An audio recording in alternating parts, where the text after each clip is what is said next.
Hi all, welcome to part 3 module 6 computer networks. So module 6 is basically about the transport layer protocols, and we started with an introduction to transport layer and its major functionality. So now we are going to see different transport layer protocol, so particularly the internet transport layer protocols. So basically the internet has two main protocols in the transport layer. It's a connectionless protocol and a connection oriented protocol. So let me take a pen color. Yes. And something just like the two protocols complement each other in the sense what is done by one is completely different for the other one. So the connection layer, the connectionless protocol, transport layer protocol is what we call as a user datagram protocol. So if you look at the TCP IP model, so in the transport layer, right, so we so far covered the physical layer, data link layer, network layer, right. So now we are in the transport layer, and over that the application layer. So these two things we will be covering in module 6, and within transport layer we are going to see the core protocol, that is TCP. Another one is UDP. And if you look at network layer, we already covered the IP protocol, which is a core of network layer already in the previous modules, right. And then it does almost nothing beyond sending packets between applications, letting applications build their own protocol on top as needed. So what UDP is, it's a very light protocol. It's a connectionless protocol, as the name says. There is no connection establishment, nothing, right. And if you, so it's a comparison is always between TCP and UDP. So what are all the things that TCP is doing? Nothing is done by UDP. So UDP just simply act as a protocol in the transport layer with no added functionality. So something is to be done by the transport layer, right. So we already know from the user the messages has to be taken, say through from a process, and it is to be composed, means it has to form something called a segment or some kind of division, and those segment it will just add its own header, a UDP header with some minimal things, and that will be handed over to the IP for the further routing and all. So that time you may be thinking, why such a light protocol is needed, why such a layer? Of course, in our layered architecture we have this layer, and the importance of this layer and its role we already seen, right. So with this layer actually we are able to make or mask the differences among the heterogeneous network layer protocols. So you can't say that simply we have a single network layer. There are many different network layer models. So their differences were masked by the layer over it, that's a transport layer, which is directly communicated with the application layer or with the user. So that about it. And so if we don't want much to be done with the transport layer, we can go for UDP, and more clarity you will get by understanding their functionality and the context where they are applied. So by that time it will be more clear for you. So it does almost nothing. That is why we written like that. It is not doing anything other than just acting as a light protocol in the transport layer. So that is beyond sending packets between the application, letting application build their own protocol on top, that is in the application layer as needed, right. So if you look at the connection oriented transport layer protocol, it is the so called well known transmission control protocol, TCP.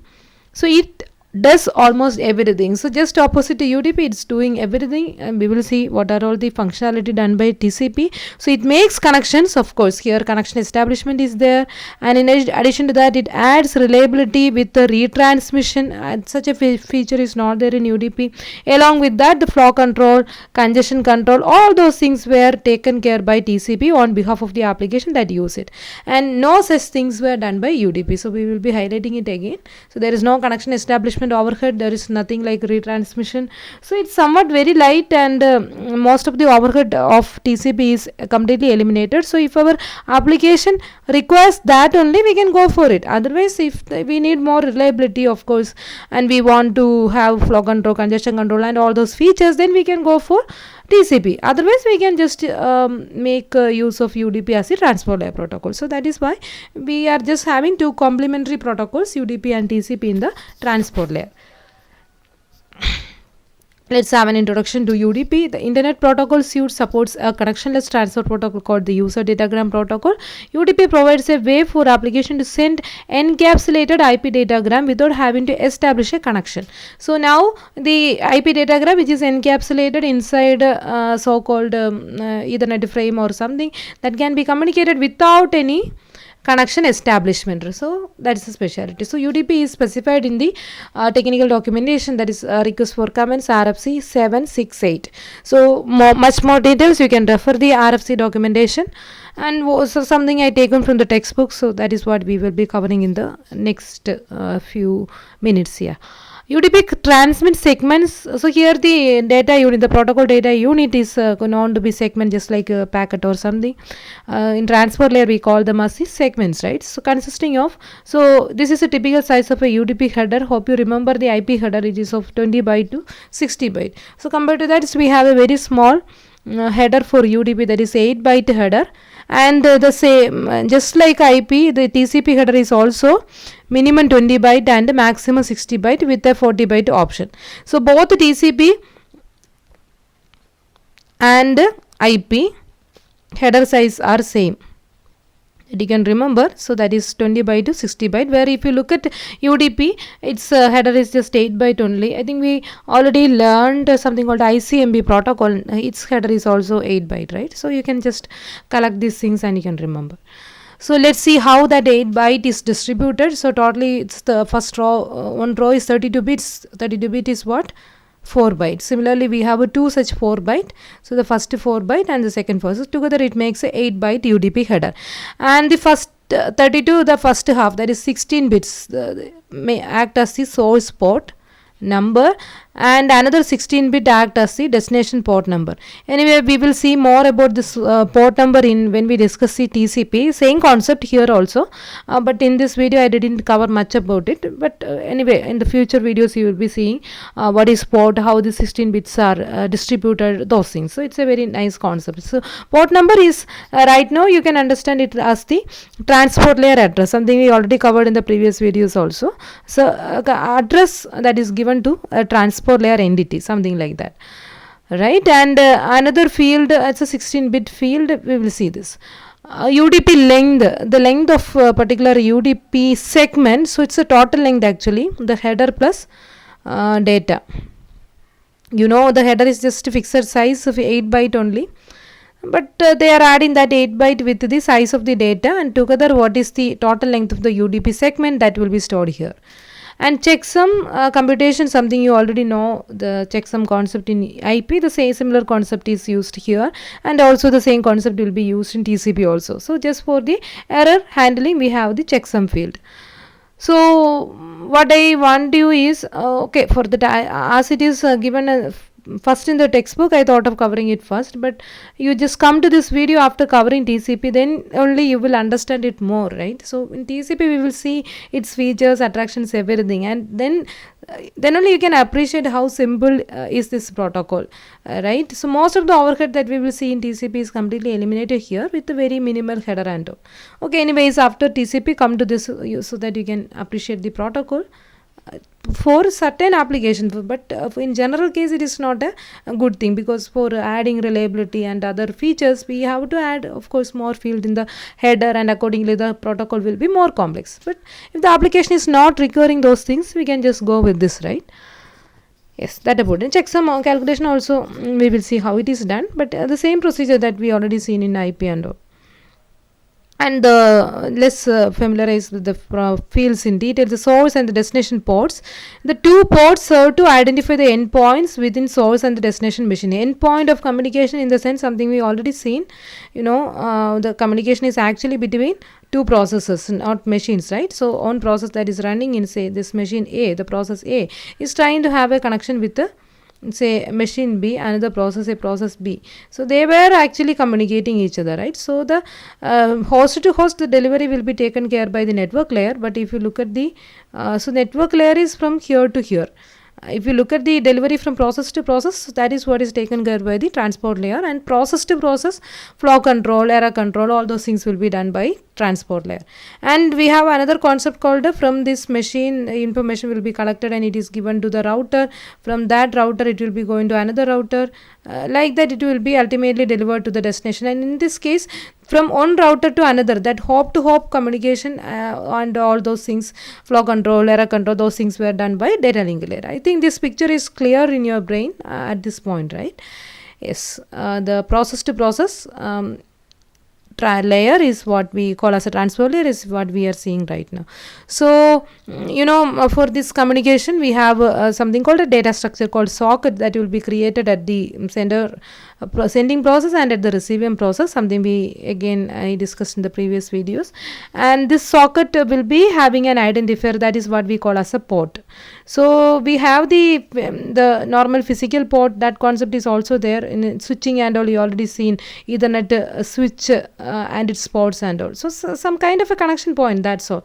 So initially there will be a process where the socket will be bind to a particular port, and to that port the communication is supposed to reach, and from there it will be delivered to the process. And once it is reaching that machine, how that particular process or the port where it is to be delivered will be understood that for that operating system. So that is by means of the port number, some unique number that identifies the port.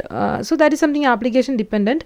For example, if it is an web application, at the application layer you will be using something called the HTTP, hypertext transfer protocol. Anyway, application layer protocols and ports, everything we will be seeing subsequent sessions. For the time being, anyways everybody is familiar with HTTP, right? And if you look at it, HTTP is uniquely identified by the number 80, and this is what we call as a port number of HTTP.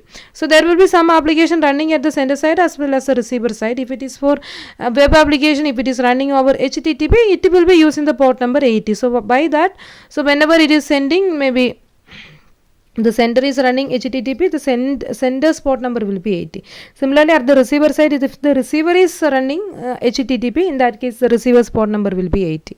So like that, the multiplexing, demultiplexing, those concepts will be done, right? So hope you got an idea. Now this attachment occurs like something I already told you. So when the bind primitive or something similar is used, so bind by which the socket is attached to a particular port, right? So that particular port and that particular process will be uniquely identified by something called a port number, which is a 16-bit binary number, just like the 32-bit IP address. So IP address is going to help you to identify a particular machine, but inside that machine many processes will be running, and to which process the information is to be delivered. So that will be identified by the port number. So think of port as something like so the hardware concept of port, you can think of it as a mailbox that application can rend to receive packets. So to that mailbox, the packets will be coming for a particular application. The application is supposed to take it as rent, something like that. Maybe it can take it as rent, or it can take it as in a permanent base also. So accordingly we have the permanent ports as well as temporary ports. So whatever it is, some port is needed, and to where the applications will be sending, means other party will be sending their packets, right? So the port will act like a mailbox from where the process will be taking it. So the main value of UDP over just IP, network layer core protocol is IP, and we are adding UDP as the transport layer protocol, which is a layer above the network layer. So what is done by UDP is just the addition of the source and destination port and some minimal things like that checksum and all, some lying the field, nothing else, right? So mainly that the source and destination port is to be added. So that is the main responsibility of UDP. But without this port fields, the transport layer would not know what to do with each incoming packet. So as soon as the network layer is delivering all the packets to the machine has to understand, or the transport layer of the machine has to correctly take that packet from the machine to the concerned process, and that will happen only with the help of the port number, because we have to identify them to whom this particular packet is supposed to deliver, like that. So with them it delivers the embedded segment. So packet in the sense that is a terminology we are using with network layer, but it can be used in general also. Particularly for transport layer we have a term called segment. So it is supposed to deliver each embedded segment to the correct application. So that is done with the help of the port number. So the source port is primarily needed when, so far what we seen is the role of the destination port. So with the destination port, the particular segment that is embedded in the message will be delivered to the correct application, right? So that will be done with the help of the destination port number as soon as it is reaching at the receiver side. Now the receiver will be thinking, what is the role of this source port? Why we have to communicate that also to the receiver? It is primarily used when a reply must be sent back to the source. So A is communicating something to B. So as soon as the information reaches B, so how it is reaching B? By making use of the destination port. Now inside that message there will be something called the source port of this particular A. So now what is the role of that source port? So when this B want to communicate some reply back to A, that time this source port of A will be B's destination port. Hope it is clear, right? So it will simply take or copy that source port number of the sender and it will be pasted as the destination port of that particular outgoing message, so that it will correctly, or the reply will correctly reaches A. So by copying the source port field from the incoming segment into the destination port field of the outgoing segment, the process sending the reply can specify which process on the sending machine is to get it, right? So as soon as it is reaching back to A, to which process it is to be delivered. So that will be informed by the source port number. Now about the length field, UDP length field includes the 8-byte header and data, right? This is what I told you. Sometimes in certain contexts we will add the length of for example, I think IP also. IP is storing IP header length only that the length of the header will be stored, which is a variable length header is what is used by IP, right? Like 20 to 40 bit, and that time it will be keeping the length of the header only and data part will not be kept. So, and we have some restriction also. Payload length is there separately and header length is also there. So this is how IP is handling. But here we just have a single length field, so that will give you the total length of the particular UDP segment, and the UDP segment is having a header and a data part, and there is nothing to be confused, like we don't need this header length field. Why it is so? Because the header is fixed size, but in IP it is not the case, it is of variable size. That is why we are keeping this IP header length additional to the payload length, right? So in IP we have both things. Payload length is also there and the IP header length is also there, because both are variable in size. But here the particular payload is of variable size, of course, but header is of 8-byte size. So together what is the total size, that you can mention in the length field. So the minimum length is 8-byte in the sense the particular segment is containing only the header. Maybe some kind of control information will be communicated by that particular message without any payload, to cover the header part only, and maximum it can be of size 65,515 bytes. So can you tell me how this value is obtained? Hope you remember that in IP this payload length field is a 16-bit field, right? Payload length 16-bit field, and using that 16-bit, what is the maximum IP size of the IP packet? It is 2 power 16, right? It is 2 power 16, and as it is starting from 0 minus 1, right? So what is this value? 65,535, and that is a maximum total size of an IP packet. So that is being supported by the network layer IP protocol. And minimum IP header could be of size 20 byte, right? And maximum it is different story. So removing the minimum IP header, you will get the maximum TCP segment size. Sorry, not TCP, UDP. So this concept is something common to TCP also, this maximum size restriction. But header size and all different for TCP. But if you look at TCP and UDP, the maximum size of a transport layer segment has to be, right, for both the TCP and UDP, the maximum size of the segment is this 65,515 byte. Why it is so? To get the maximum segment size, whether it is TCP or UDP, or in general we can say that this is the maximum segment size of transport layer in general, provided the protocol network is using TCP IP model or the reference model, right? Whatever it is. So in that case it is 65,515, and you are obtaining this by removing 20 from it, because the network layer IP protocol is having the restriction, its maximum size has to be stored within 16 bits. So that makes the maximum size of an IP packet to be 65,535, and removing the minimum header, you will get 65,515 to be the maximum segment size that can that TCP or UDP can have. So accordingly we because the same value, right? So this is again stored with another 16-bit field in the TCP header.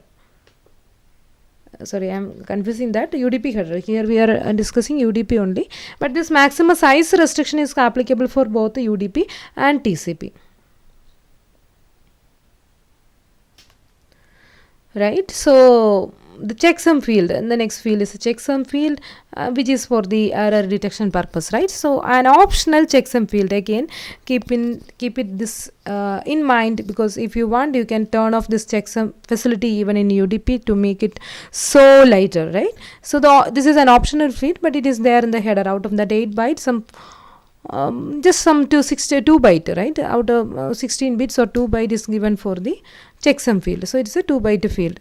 So it's also provided for extra reliability in UDP. If it is needed only, you can make use of it. So it checksums, I mean kind of summation will be taken over the header, data and the conceptual IP pseudo header. Again, let me tell you, the procedure is same for TCP and UDP. In both cases, the checksum computation algorithm is even same for IP also, but in IP we are actually calculating the header checksum only for the header part, that 20 to 60 byte range header part. Checksum will be calculated in IP. So this is a very important difference. You may ask you to write the difference between TCP, UDP and IP, or TCP and IP, something like that. So in IP the checksum is calculated only for the header. So we have the concept of header checksum only and not for the data part in IP. But here if you look at it, is a checksum for the complete TCP or UDP. In both the concept is same, complete segment, transport layer segment.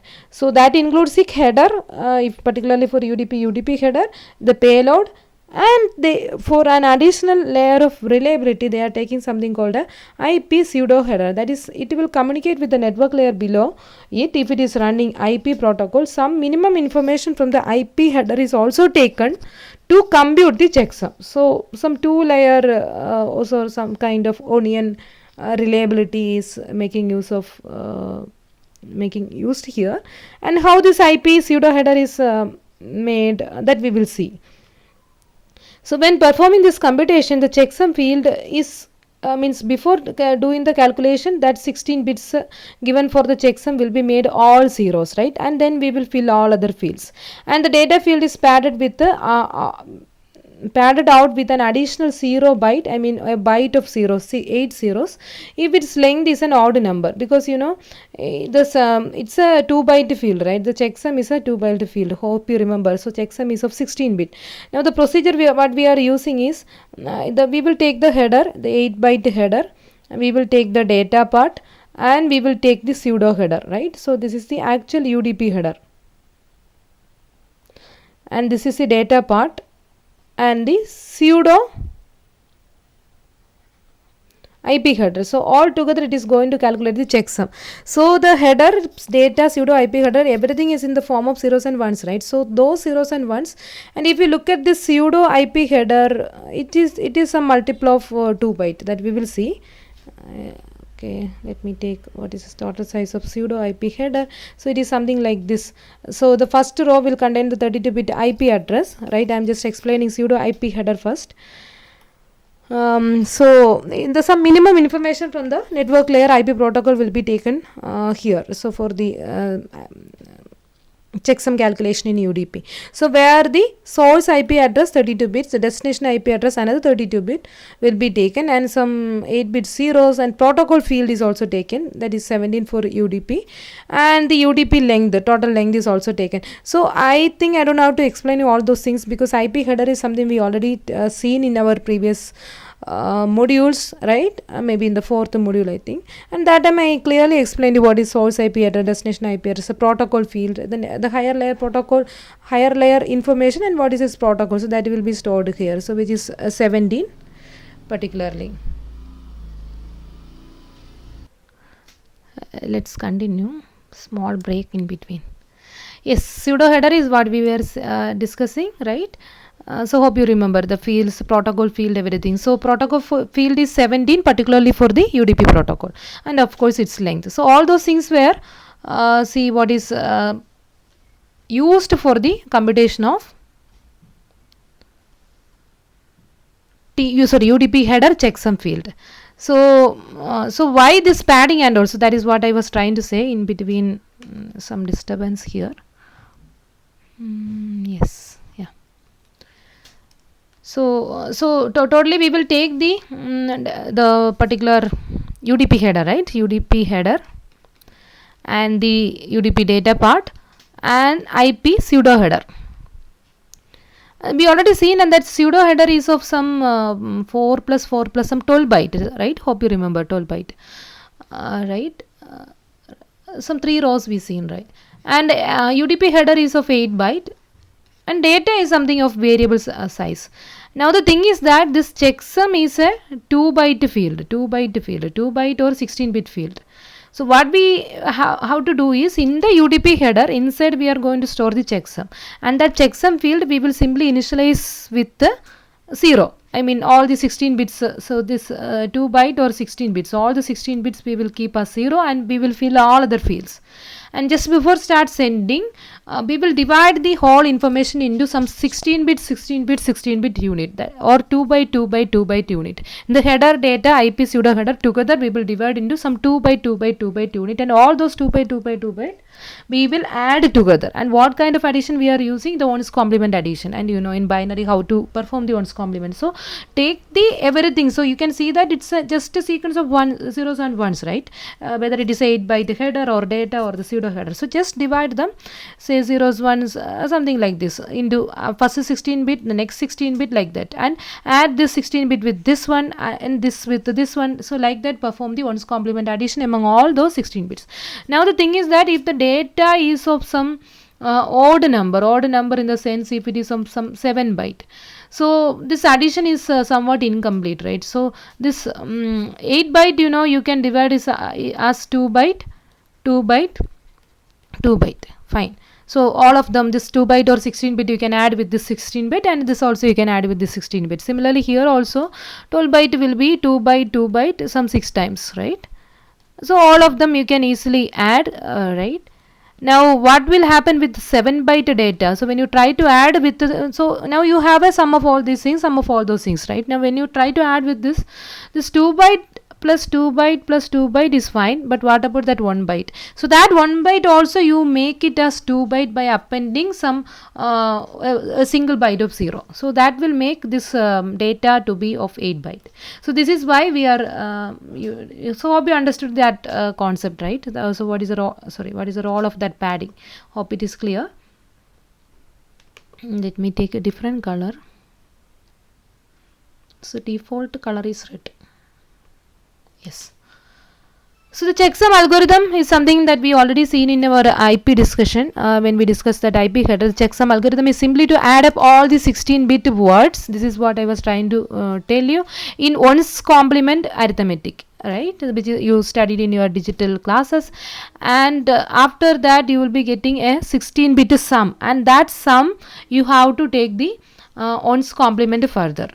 And tell me why you have to take. So once you add just like that 2 byte, all of them you are adding, right? And finally you are getting and ones complement sum which is of 2 byte in size, and that 2 byte you are taking the ones complement further. You will take is ones complement, and you know what is ones complement of something, and that will give you the negative of the that particular sum.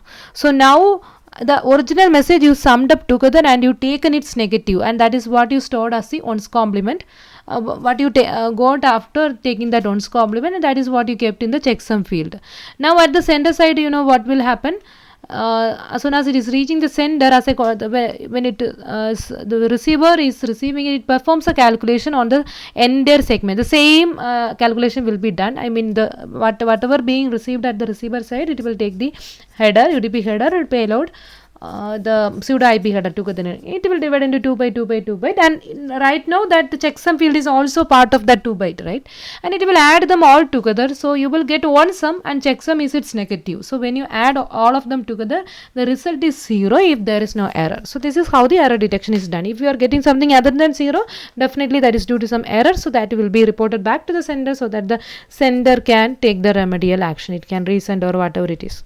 So if the checksum is not computed, because we already seen that the checksum field is given as an optional field, it's not mandatory. In that case, you can keep this particular field as 0 and you can avoid the entire complication. But how you will be keeping 0, the 0, the ones complement of 0 is all ones, so that you can do.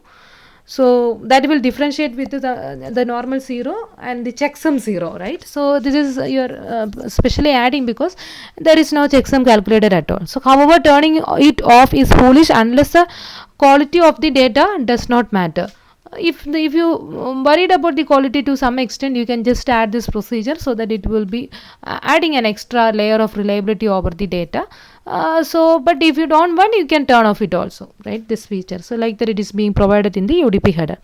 This pseudo IP header we already seen the fields, so some explanation to that. It contains the 32-bit IPv4 address of the source as well as the destination.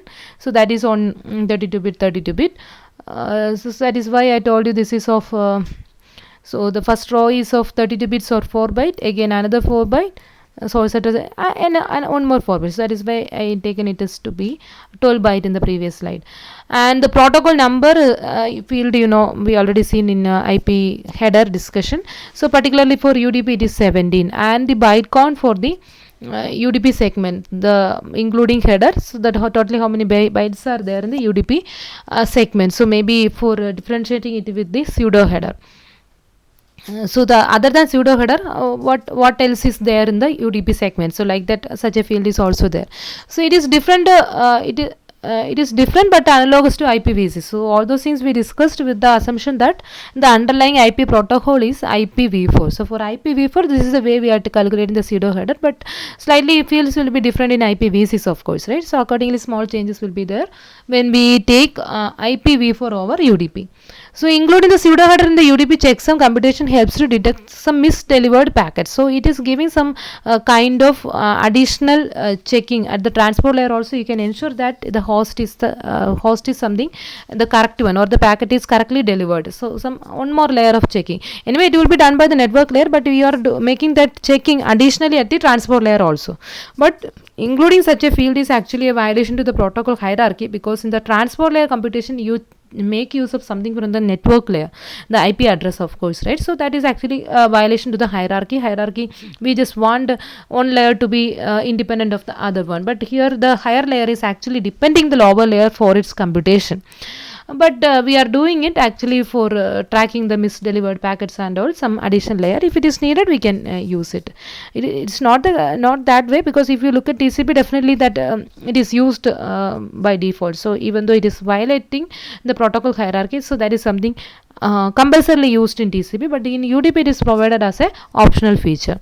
Since the IP address in it belong to the IP layer, not the UDP layer, so that is why it's a violation to the protocol hierarchy. TCP uses the same pseudo header for its checksum, so that you have to keep in your mind, because when we discuss TCP, I may not spend time on discussing the pseudo header.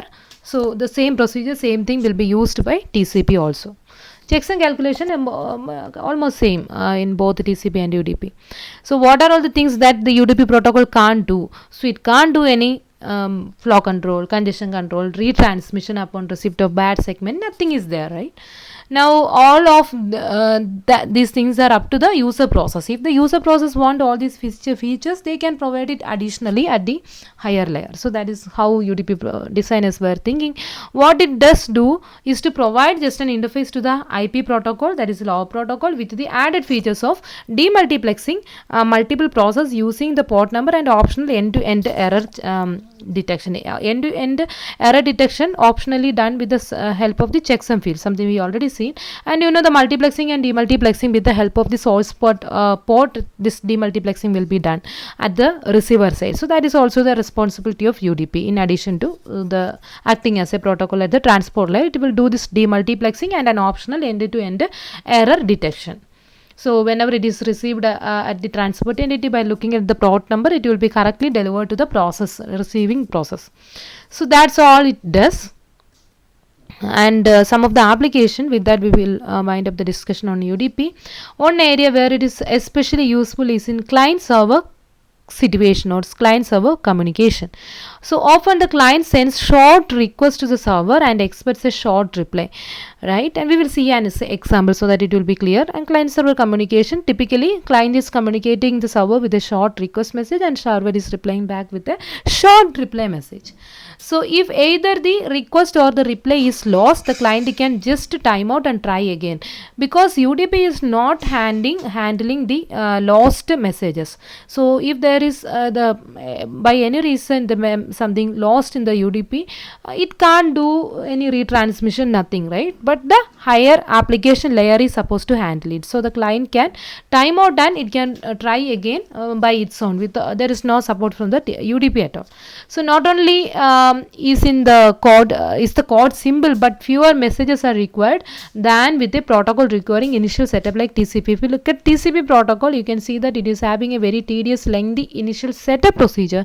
Something like that is not there in UDP, and we can do with the fewer number of communication, fewer number of messages, and the code is also simple. An application that uses UDP in this way is the domain name system. Something I think we already seen this DNS. May see more detail about it in our subsequent discussion when we discuss the application layer protocol. So a program that needs to look up the IP address of some host name, for example, say this one.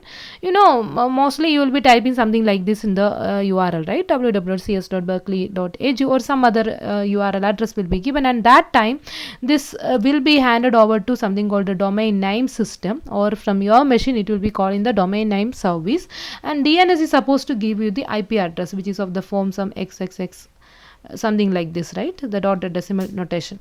And some IP address. So how this host domain name, so this is what we call as a domain name, is converted to IP address. We have a very nice procedure by DNS. If time allows, we will see. So what is important here is DNS is making use of the UDP at the transport layer.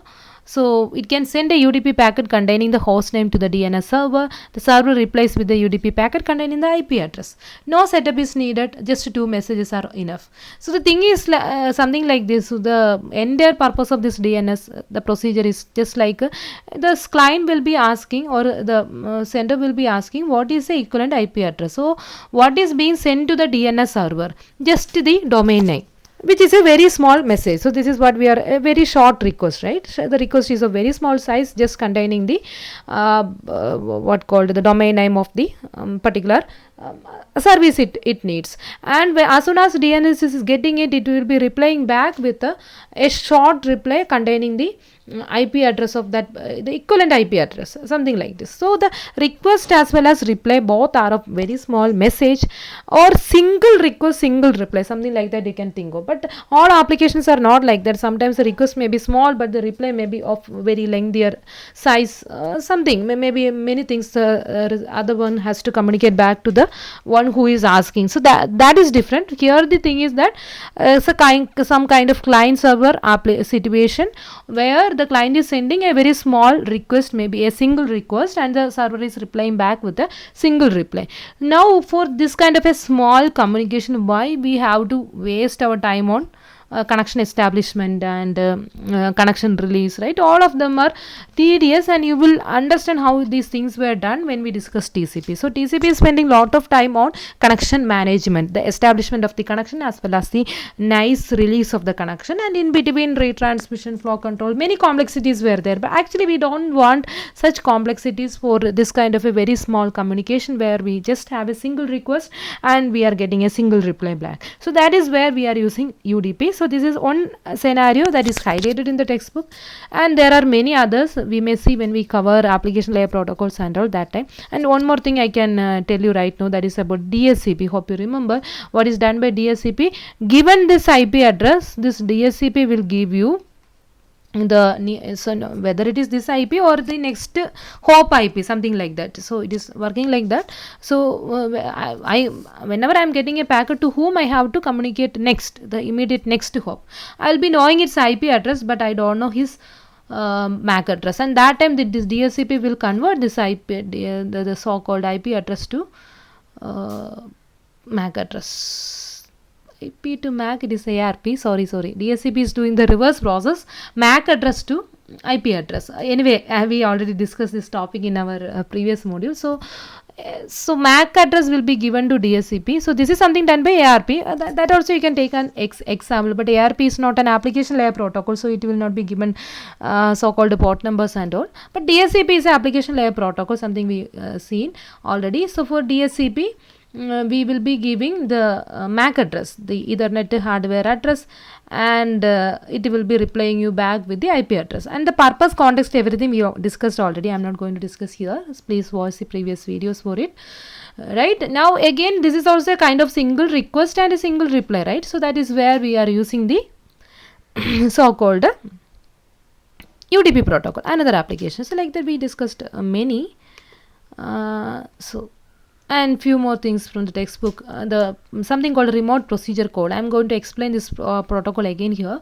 So I'm just quoting it as an example protocol which is using UDP. So it's actually not a protocol, it's a methodology, remote procedure code, where from the client it will be calling a procedure that is running at the remote side, and the procedure will be executed and the reply will be communicated back to the client, but the client will not get that feel. Client will feel like it is actually running in its local machine, but actually it is executed at the remote machine, and without making means client is getting a very nice feel like it is just getting the reply from its local machine. So that is the way that protocol is working, and how this is achieved. There are many things behind it, like marshalling and marshalling, many things. So if you have time, you please read that Unbound textbook. You will understand this, how this RPC is working. As it is not specifically mentioned in the syllabus, I will not be covering, but for the time being, you can understand that is also using UDP protocol, because that is enough. And after going through the protocol only, you will understand why it is so. And another application is like most of the real-time multimedia application. If you look at most of the real-time multimedia application, on popular protocol being used is a real-time transfer protocol, and just like the IP and its supporting protocol ICMB for the control message communication and all, here for RTP we have a supporting protocol called RTCP, real-time transport control protocol, for the control message communication. And both this RTP and RTCP, both of them were defined inside RFC 3550, the documentation, right? You can see this for its more details. Again, I'm not covering them. Again, these protocols were also using UDP, and this is something, multimedia application. They means maybe audio video streamings, that kind of application, where the requirement is mainly that timeliness as well as the fast communication. Retransmission and all those things are not needed for them at all, because time is something very crucial.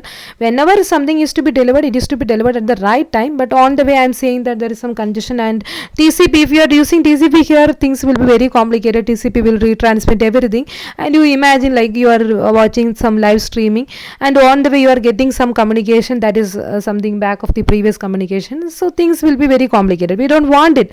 If something, in worst case, we are ready to some quality degradation will be there, so that is fine, but we don't want any out of date data. So that is why, so the information is to be delivered up to date. So that is what is the real intention behind any real-time multimedia application, and that is being achieved with the UDP, because if you make use of TCP in this kind of a context, it will add some unwanted things like flow control and all, congestion control, retransmission. Actually those things were not needed. We just want the timely delivery of the data.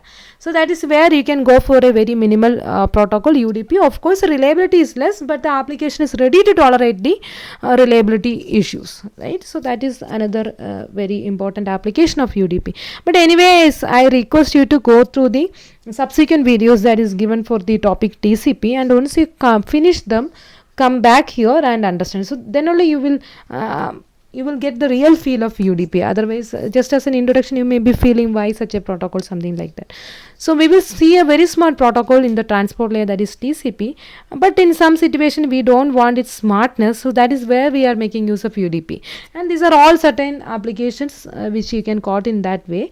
I request again you to come again to this topic after covering the so-called TCP. Thanks for watching. Hope you get a some brief idea about UDP, and it will be more clear with further reading from the textbook and other material, and of course by going through the subsequent videos. Thanks for watching.